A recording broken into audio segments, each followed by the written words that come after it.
जय हिंद साथियों, स्वागत है आपका गोल मंत्रा एकेडमी के परिवार में। आज जो टॉपिक होगा ये आपका होगा राजपूत वंश होगा। और कल हम इसके बारे में बेसिक पढ़ चुके हैं कि जो राजपूत वंश हैं ये किन क्षेत्रों में फैले हुए थे भारत में।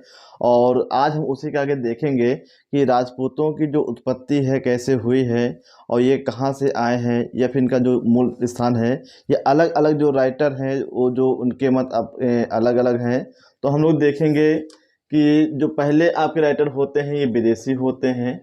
तो विदेशियों ने क्या माना है कि जो राजपूत जो जातियां हैं ये विदेशी जातियां हैं। ये किसके अनुसार है? ये कर्नल जेम्स और स्मिथ के अनुसार। तो कर्नल जेम्स और स्मिथ के अनुसार ये माना गया है कि जो राजपूत जो जातियां हैं ये विदेशी जातियां हैं। और उन्हीं के साथ एक इतिहासकार और जुड़ जाते हैं, कनिंघम। तो कनिंघम क्या मानते हैं कि जो आरंभ में शक और कुषाण होते हैं, कौन? शक और कुषाण। तो इन वंशों के बाद जो है आपका आ जाता है गुप्त साम्राज्य आ जाता है। और गुप्त जब साम्राज्य आता है तो उस समय जो है इनका वर्चस्व ये खत्म हो जाता है। तो ये जो है टुकड़ों में एक छोटे से स्थान पे शासन किया करते थे। ये भी हो सकता है कि ये लोग जो है गुप्त वंश के अधीन क्या है काम करते रहे हों, लेकिन फिलहाल इसका जो इतिहास नहीं मिलता है। और जैसे ही क्या है गुप्त वंश खत्म हो जाता है कमज़ोर होके, फिर वर्धन वंश जो है ख़त्म हो जाता है। उसके बाद जो है ये जो है राजपूत जो है उभर कर आते हैं। तो इनका जो समय माना जाता है 700 से लेके लगभग 1200 ये ईस्वी तक। तो आपको याद रखना है कि जो राजपूत हैं आपके, इनका जो समय माना गया है 700 ईस्वी से लेके 1200 ईस्वी तक माना जाता है। फिलहाल इसको हम प्राचीन में ही पढ़ रहे हैं और इसमें जो है प्राचीन और मध्यकालीन का क्या है मिक्सअप होगा। तो इसको हम लोग कहाँ पढ़ लेंगे? प्राचीन में ही पढ़ लेंगे। और जब हम लोग मध्यकालीन पढ़ेंगे तो उसमें जो होगा आपका जो मोहम्मद बिन कासिम होगा वहीं से हम स्टार्ट करेंगे। अब देखिए मोहम्मद बिन कासिम हैं, महमूद गजनवी हैं, उनको हम मध्यकालीन में पढ़ेंगे। लेकिन अगर आपसे पूछे कि ये क्या उस समय थे, तो जिस समय मोहम्मद बिन कासिम और महमूद गजनवी भारत पे आक्रमण कर रहे थे तो उस समय जो है भारत में सब जगह जो है राजपूतों का वंश चल रहा था। तो इसको हम लोग पढ़ेंगे, प्राचीन में पढ़ेंगे। तो ये दो आपके मत हो गए स्मिथ और कनिंघम के अनुसार। तो शक और कुषाण ही बाद में क्या है राजपूत उभर कर ये सामने आते हैं। आगे हम लोग देखेंगे गौरी शंकर और हरिश्चंद्र ओझा के अनुसार। तो गौरी शंकर और हरिश्चंद्र ओझा ने क्या कहा? तो इन्होंने कहा कि जो प्राचीन काल में क्षत्रिय थे, जो बाद में क्या है इनका कोई इतिहास नहीं मिला, और यही बाद में जो है हर्षवर्धन के शासनकाल के बाद क्षत्रिय जो राजपूत वंश के रूप में उभरे हैं। तो गौरी शंकर और हरिश्चंद्र ओझा के अनुसार इन्होंने क्या बताया है कि जो प्राचीन काल में जो क्षत्रिय होते रहे, जैसे महाभारत के टाइम के हैं और भी जो आपके क्षत्रिय मिलते हैं, तो वही सब क्या मिले हैं आपके, ये बाद में राजपूत जो है बन के उभर कर आते हैं। आगे हम देखेंगे गोपीनाथ शर्मा है और एक है भंडारकर हैं। तो इन लोगों ने क्या बताया है? इन लोगों ने बताया ब्राह्मणों से उत्पत्ति का सिद्धांत, कि जो राजपूत की जो उत्पत्ति है ये ब्राह्मणों से ही हुई है। किससे हुई है? ये ब्राह्मणों से ही हुई है। तो ये आपके हो गए अलग अलग राइटरों के मत। लास्ट में हम देखेंगे चंद्रवर्दई। तो इनका जो मत है वो काफ़ी प्रसिद्ध है। बताया जाता है कि उस समय राजस्थान में एक ऋषि वशिष्ठ होते हैं और ऋषि वशिष्ठ जो है ये जो काफ़ी परेशान होते हैं वहाँ के आक्रमणकारियों से। तो इन्होंने राजस्थान में क्या किया? एक अग्निकुंड किया। क्या किया है? अग्निकुंड किया है। और उस अग्निकुंड से क्या है 4 जातियाँ निकल कर आई हैं। उनमें से एक है गुर्जर प्रतिहार, और एक है आपका परमार है, और एक आपका चौहान है, और दूसरा क्या है? चालुक्य। इसको याद करना बहुत आसान है।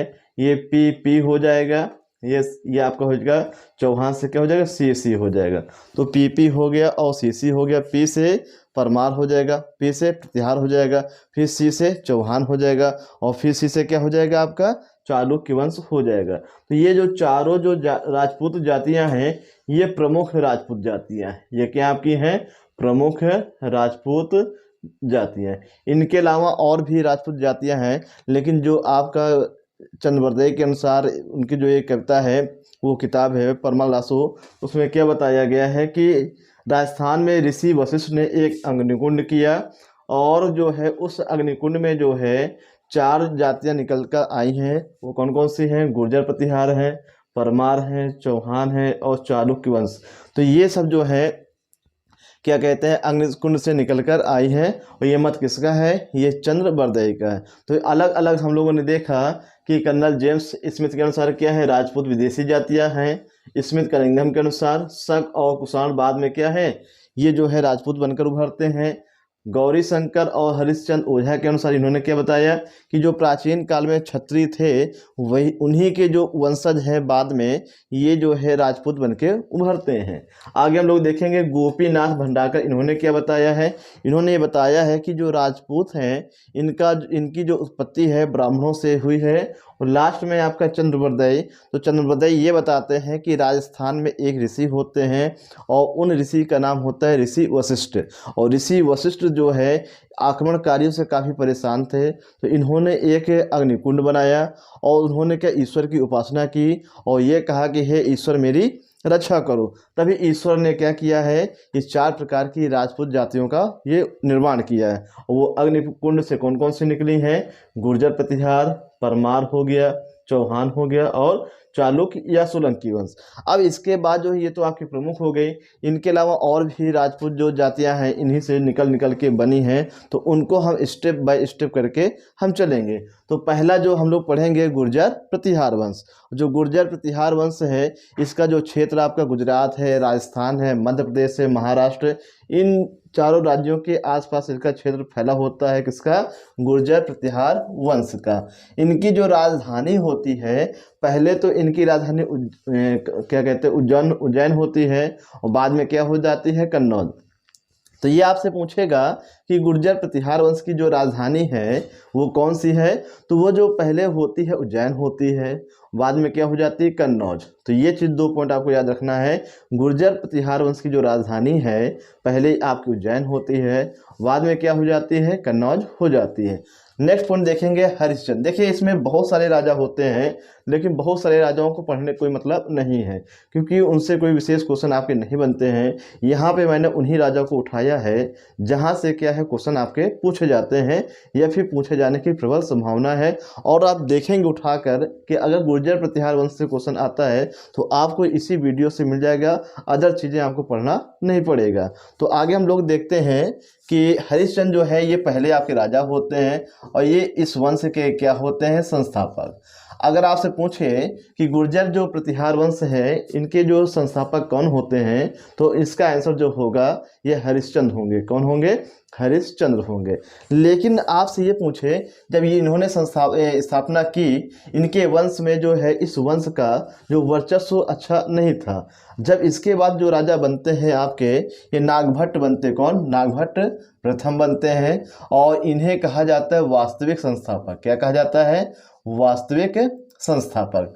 तो ये चीज़ आपको याद रखना है कि जो प्रतिहार वंश है तो इसके जो क्या कहते हैं संस्थापक हैं ये हरिश्चंद्र होते हैं, और लेकिन जो वास्तविक संस्थापक हैं ये जो है नागभट्ट प्रथम को माना जाता है। जैसे हम लोगों ने गुप्त वंश को पढ़ा तो गुप्त वंश में हम लोगों ने पढ़ा था कि श्री गुप्त जो है ये संस्थापक होते हैं, लेकिन जो वास्तविक संस्थापक होते हैं वो आपके होते हैं चंद्रगुप्त प्रथम होते हैं। ठीक उसी प्रकार यहाँ हम लोग देखेंगे कि हरिश्चंद्र जो हैं ये संस्थापक होते हैं, लेकिन जो वास्तविक संस्थापक ये नागभट्ट प्रथम होते हैं।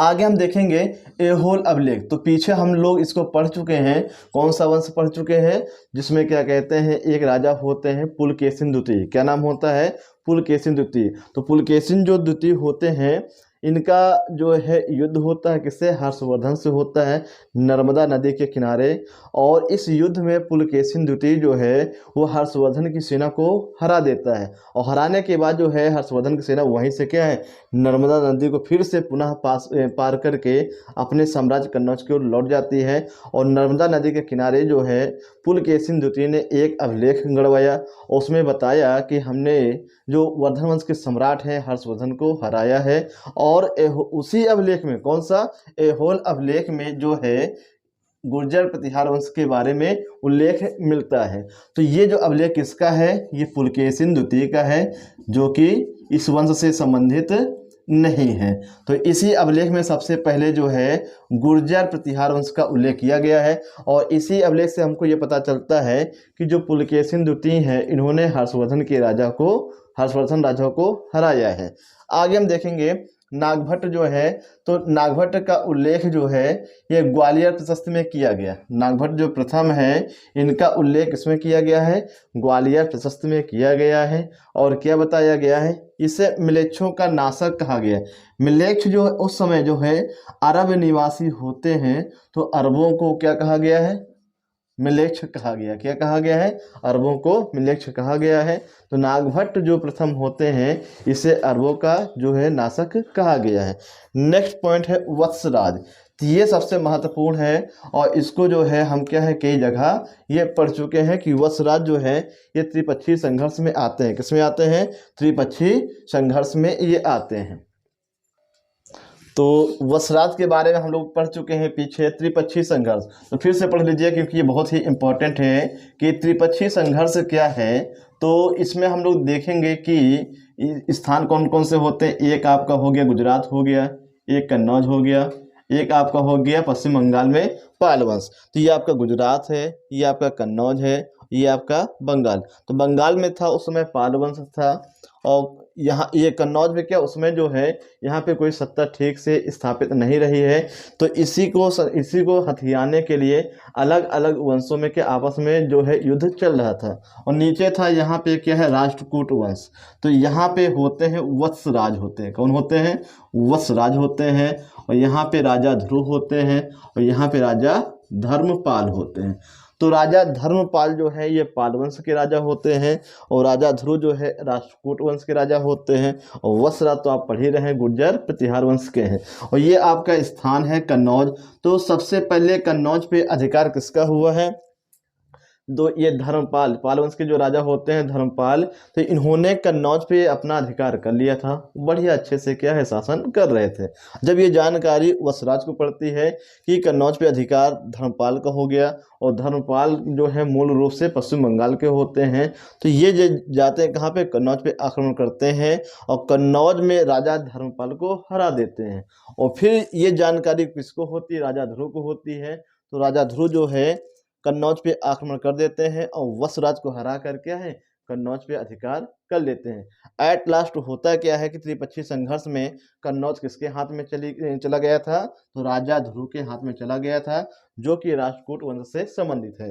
तो आप ये याद रखना है कि वत्सराज है इनका संबंध किससे है, त्रिपक्षीय संघर्ष से। किससे है, त्रिपक्षीय संघर्ष से। ये चीज आपको याद रखना है। आगे हम देखेंगे नागभट्ट सेकेंड। तो नागभट्ट जो सेकेंड है, तो इन्होंने क्या किया है कि जो गुर्जर प्रतिहार वंश की राजधानी थी पहले उज्जैन, तो उज्जैन से इन्होंने क्या कर लिया है, कन्नौज को अपनी राजधानी बना लिया है। तो नागभट्ट जो द्वितीय है इन्होंने उज्जैन से अपनी राजधानी क्या बनाया है, ये कन्नौज को बनाया है। आगे हम और देखेंगे कि एक राजा होते हैं मिहिर भोज। और मिहिर भोज जो है इनसे भी एक क्वेश्चन पूछता बहुत कि जो देवपाल हैं और राजा ध्रुव हैं। तो देवपाल जो हैं ये पाल वंश के हैं। किसके हैं, पाल वंश के हैं। और राजा ध्रुव किसके हैं, ये राष्ट्रकूट वंश के हैं। किसके हैं, राष्ट्रकूट वंश के। तो मिहिर भोज जो है ये देवपाल से भी पराजित होता है और ध्रुव से भी पराजित होता है। तो मिहिर भोज जो है देवपाल और राजा ध्रुव दोनों से पराजित होता है। और एक पॉइंट और याद रखिएगा कि मिहिर भोज की उपाधियां हैं। तो मिहिर भोज ने आदिवरा और प्रभास की उपाधि क्या है, ये धारण की। क्वेश्चन आएगा कि किस गुर्जर प्रतिहार वंश के राजा ने आदिवरा और प्रभास की उपाधि जो है ये धारण किए थे। तो आपका आंसर क्या होगा, मिहिर भोज होगा। आगे हम देखेंगे कि गुर्जर प्रतिहार वंश के एक राजा और होते हैं महेंद्र पाल। देखिए पाल लिखा है, इसका मतलब ये नहीं है कि ये पाल वंश के हैं। ये जो है गुर्जर प्रतिहार वंश के ही राजा होते हैं और नाम इनका महेंद्र पाल। इनके दरबार में एक कवि रहते हैं, उनका नाम है राजशेखर। तो राजशेखर जो एक कवि होते हैं, एक दरबारी लेखक भी होते हैं। किसके शासनकाल में है, ये गुर्जर प्रतिहार वंश के एक राजा होते हैं महेंद्र पाल, उन्हीं के ये दरबारी कवि होते हैं। आगे हम लोग देखेंगे कि जो राजशेखर हैं इनकी जो है कुछ किताबें हैं। तो राजशेखर की जो किताबें हैं, तो पहले हम लोग देख रहे हैं कर्पूर मंजरी है, फिर काव्य मीमांसा है, बाल रामायण है, हर विलास है और भुवन कोश। ये 5 किताबें आपको याद रखना है, राजशेखर की हैं। और राजशेखर जो है इनका संबंध किस वंश से है, तो इनका संबंध है गुर्जर प्रतिहार वंश से है। और राजा का नाम क्या है? महेंद्र पाल। और बुक्स कौन सी इनकी? कर्पूर मंजरी है, काव्य मीमांसा है, बाल रामायण है, हर विलास है, भुवन कोश। इसमें से ये जो है कर्पूर मंजरी आपको याद रखना है, ये सबसे इंपॉर्टेंट है। कौन सा? कर्पूर मंजरी। आगे हम लोग देखेंगे इसके बाद जो एक राजा होते हैं महिपाल, तो महिपाल भी जो किसके समय के हैं? तो जो महिपाल हैं ये गुर्जर प्रतिहार वंश के राजा होते हैं। अब इनसे क्वेश्चन क्या बनेगा कि एक व्यक्ति है अल मसूदी, और अल मसूदी जो है अरब निवासी है। कहाँ का है? अरब निवासी है। लगभग 1615 के आसपास जो है ये महिपाल के शासनकाल में भारत आया है। क्वेश्चन ये पूछेगा किस गुर्जर प्रतिहार वंश के शासनकाल में अरब निवासी अल मसूदी जो है ये भारत आया है? तो राजा महिपाल के शासन काल में। आगे हम देखेंगे ये 2 पॉइंट हैं, ये यूपी पीएससी का सबसे फेवरेट क्वेश्चन है। यूपी पीएससी का जो है सबसे फेवरेट क्वेश्चन है क्या कि महमूद गजनवी आप लोग पढ़ेंगे आगे कि इसने क्या किया है 1000 से लेके 1027 तक भारत में कुल 17 बार आक्रमण किया। कितने बार? 17 बार आक्रमण किया। और इसका जो आक्रमण करने का उद्देश्य होता रहा है राज करना नहीं था, बस भारत में आक्रमण करना और यहाँ पे जो क्या कहते हैं लूट के ले जाना। कहाँ पे? अपने जो स्थान पे। तो महमूद गजनवी जो है 1000 से लेके 1027 तक कुल 17 बार आक्रमण करता है।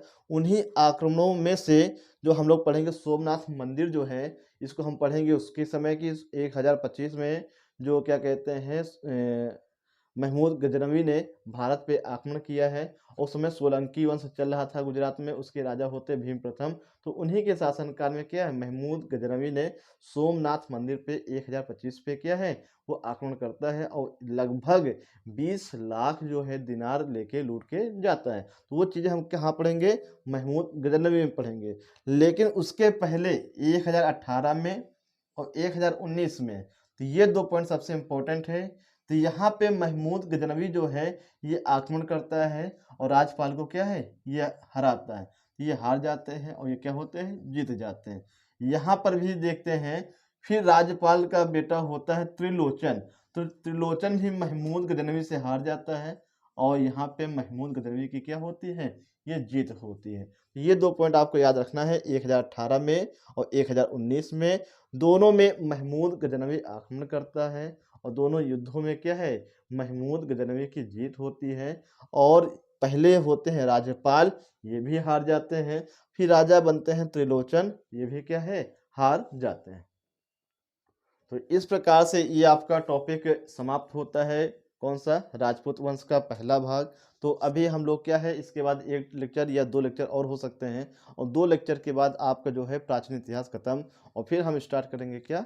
मध्यकालीन इतिहास। और जैसे जैसे हम मध्यकालीन में आएंगे फिर आधुनिक में आएंगे, जो इतिहास में जो पढ़ने में जो बोरिंग लगता है और इसमें इंटरेस्टिंग आना शुरू हो जाएगा। बस ये आपसे गुजारिश रहेगी कि वीडियो को आपको ध्यान से देखना है और क्या मन से पढ़ना है, और नोट्स बनाते हैं बहुत ही अच्छा लगेगा।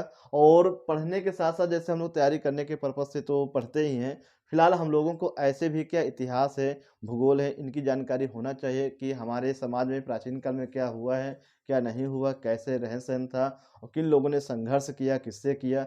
ये सब जानकारियाँ हम लोगों को ऐसे भी होनी चाहिए। तो इस प्रकार से हम लोग देखते हैं कि ये आपका राजपूत वंश जो है, और इस वंश में हमने क्या पढ़ा? गुर्जर प्रतिहार वंश को पढ़ा और कैसे राजपूतों की उत्पत्ति हुई। तो अलग-अलग जो विद्वान होते हैं, राइटर होते हैं, उनके मतों को हम लोगों ने पढ़ा।